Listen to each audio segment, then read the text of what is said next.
छात्रों, आज हम लोग पढ़ने वाले हैं द्वादश अध्याय 12th चैप्टर। इसके अंतर्गत हम लोग भूतकाल यानी लंग लकार के प्रथम पुरुष के बारे में सीखने वाले हैं।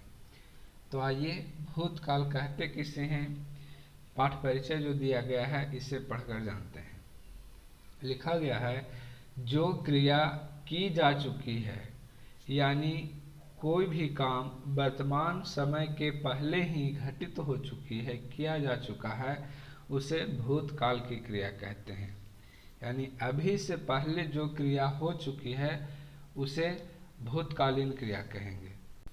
धातु में लंग लकार की विभक्तियां जोड़कर भूतकाल की क्रियाएं बनाई जाती है। जैसे धातु होता है गम, पठ, खाद, ये सब जो धातु होती हैं उन धातुओं में लंग लकार की विभक्तियां को जोड़ा जाता है और भूतकाल की क्रिया बनाई जाती है। जैसे एग्जाम्पल दिया हुआ है सह अक्रीडत।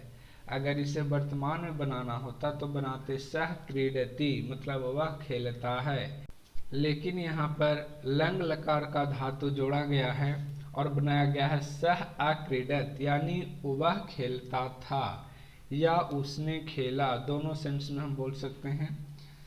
एक एग्जाम्पल और, अहम अपठम। अगर इसे वर्तमान काल में बनाना होता यानी लट लकार में बनाना होता तो होता अहम पठामि, मतलब मैं पढ़ता हूँ। और यहाँ बनाया गया है अहम अपठम, यानी मैंने पढ़ा था या मैंने पढ़ा, इस तरह से। तो आइए अब इसके आगे पढ़ते हैं हम लोग। एक छोटी सी कहानी के माध्यम से भूतकाल यानी लंग लकार के प्रथम पुरुष का प्रयोग करके दिखलाया गया है। इस कहानी को पढ़कर हम अधिक जानकारी प्राप्त करेंगे। इस कहानी का शीर्षक रखा गया है कुशलः वृद्धः, यानी कुशल वृद्ध, कुशल बूढ़ा। तो आइए, एकस्मिन् ग्रामे एकः वृद्धः आसीत्। यहाँ जो भी भूतकाल की क्रिया होगी, लंग लकार की क्रिया होगी, वह रेड मार्क से इंगित किया गया है। तो एकस्मिन् ग्रामे एकः वृद्धः आसीत्, एक गांव में एक बूढ़ा था। अब यहाँ पे हम लोग चूंकि सारे विभक्तियों को पढ़ चुके हैं साथियों, तो हमें अब ध्यान देना चाहिए कि कौन सी विभक्ति कहाँ पे प्रयोग किया गया है। जैसे अभी हमने इसके पहले 11th चैप्टर में पढ़ा था सप्तमी विभक्ति अधिकरण कारक। तो यहाँ एकस्मिन् ग्राम में है, ये दोनों में सप्तमी विभक्ति का प्रयोग किया गया है यानी अधिकरण कारक। और मैंने बताया था कि अधिकरण कारक में या पर का सेंस देता है। तो यहाँ एकस्मिन् ग्राम में यानी एक गांव में, यहाँ में का सेंस आ गया। अब आगे देखेंगे एकः वृद्धः आसीत्, यानी एक बूढ़ा था। आगे है एकदा सह बुभुक्षया आकुलः अभवत्। एक दिन वह भूख से, बुभुक्षया है इसमें तृतीया विभक्ति लगाई गई है। तो एक दिन वह भूख से व्याकुल हुआ था, मतलब एक दिन वह बूढ़ा भूख से बहुत ही व्याकुल था, बेचैन था, जोरों की भूख लगी थी। सह खाद्याय इतस्ततः अभ्रमत। वह खाने के लिए, यहाँ खाद्याय है चतुर्थी विभक्ति में को या के लिए सेंस होता है, तो यहाँ के लिए होगा। वह खाने के लिए इधर उधर घूम रहा था, अभ्रमत मतलब घूम रहा था। एकस्मिन् स्थाने सह एकम आम्र वृक्षम अपश्यत। यहाँ भी है अधिकरण कारक सप्तमी विभक्ति। एकस्मिन् स्थाने मतलब एक स्थान पर, वह एकम आम्र वृक्षम अपश्यत, एक आम का पेड़ देखा। तस्मिन् वृक्षे यानी उस पेड़ पर अनेकानि फलानि आसन, अनेकों फल थे, बहुत सारे फल थे। परंतु वृक्षः उन्नतः आसीत्, लेकिन पेड़ बहुत ही ऊंचा था और एक वृद्ध आदमी को तोड़ने के लिए उसमें से फल असंभव सा दिख रहा था। मतलब पेड़ बहुत ऊंचा था जिससे वो वृद्ध व्यक्ति तोड़ नहीं पाता। एतानि फलानि अहम कथम आनयामि इति वृद्धः अचिन्तयत्। एतानि फलानि मतलब इन फलों को मैं कैसे लूं, कैसे प्राप्त कर सकूं, इति वृद्धः अचिन्तयत्, यह वृद्ध व्यक्ति वह बूढ़ा सोच रहा था। For more videos, subscribe my YouTube channel Harsh Narayan Pandey.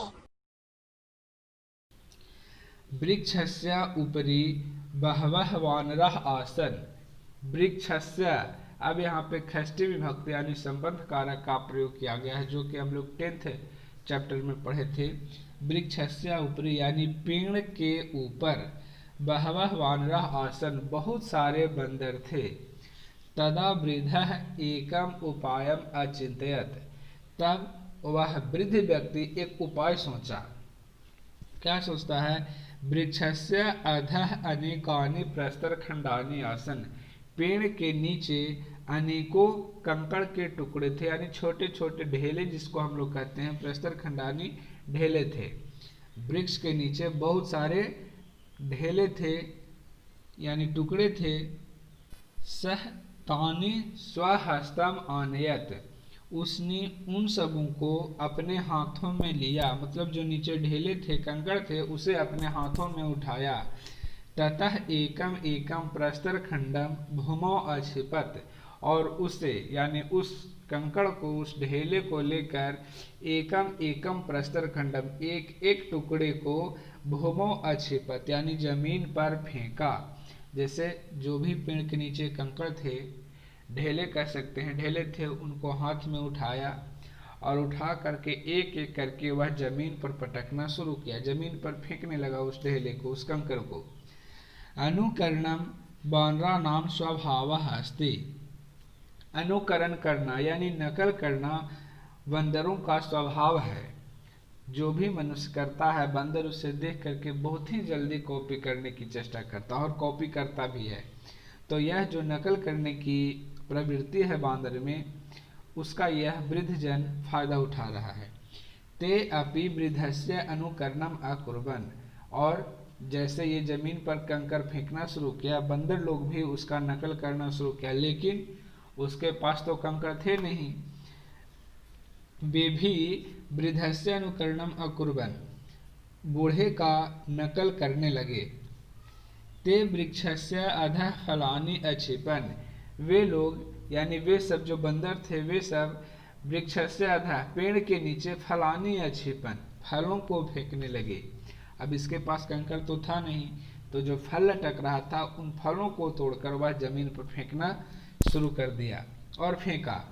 वृद्धः तानि आम्रफलानि एकत्र आनयत् आनंदेन तानि अखादत् च, बूढ़ा उन आम्रफलों को, उन आमों को एकत्र किया, आनंदेन तानि अखादत् च, और आनंद के साथ उन्हें खाया, उन फलों को बड़े ही आनंद के साथ खाया। साधु कथितम अस्ति, सच ही कहा जाता है, बुद्धि सर्वार्थ साधिका, बुद्धि है जो सब कुछ सिद्ध करने वाली होती है। इसके पहले हम लोगों ने पढ़ा था बुद्धिर्यस्य बलम तस्य, यानी जिसके पास बुद्धि होती है उसी के पास बल होता है। वह सेंटेंस यहाँ भी सूट कर जाता है, क्योंकि यहाँ भी लिखा गया है बुद्धि सर्वार्थ साधिका, यानी बुद्धि सब कुछ सिद्ध करने वाली होती है। और आगे आप लोग पढ़ेंगे, अगले क्लास में पढ़ेंगे विद्यायाः बुद्धिरुत्तमा, यानी बुद्धि है जो विद्या से उत्तम होती है। यानी इस प्रकार से साथियों, हम सभी को यह बताया जा रहा है कि हमारे पास विद्या हो या ना हो, कम हो तो चलेगा, लेकिन बुद्धि जरूर हासिल करनी चाहिए, क्योंकि बुद्धि सर्वार्थ साधिका, बुद्धि से सब कुछ सिद्ध किया जा सकता है, बुद्धि से लगभग सब कुछ प्राप्त किया जा सकता है। और साथियों, इस एक छोटे से कहानी के जरिए हम लोगों को यह बताया जाता है कि यह वृद्ध जो भूख से व्याकुल था, इसको खाने के लिए कुछ भी नहीं मिल रहा था, लेकिन इन्होंने अपने बुद्धि का यूटिलाइज किया, प्रयोग किया, और जो दूर लगे हुए फल को नहीं प्राप्त कर सकता था वो प्राप्त किया। तो इस प्रकार से आपका यह भूतकाल लंग लकार प्रथम पुरुष का चैप्टर संपन्न हुआ। अब हम लोग इसके शब्दार्थ को देखेंगे। उसके पहले इस वीडियो को आप लाइक करें, शेयर करें, चैनल को सब्सक्राइब नहीं किया तो सब्सक्राइब करें। So wish you all the best, thank you, that's all.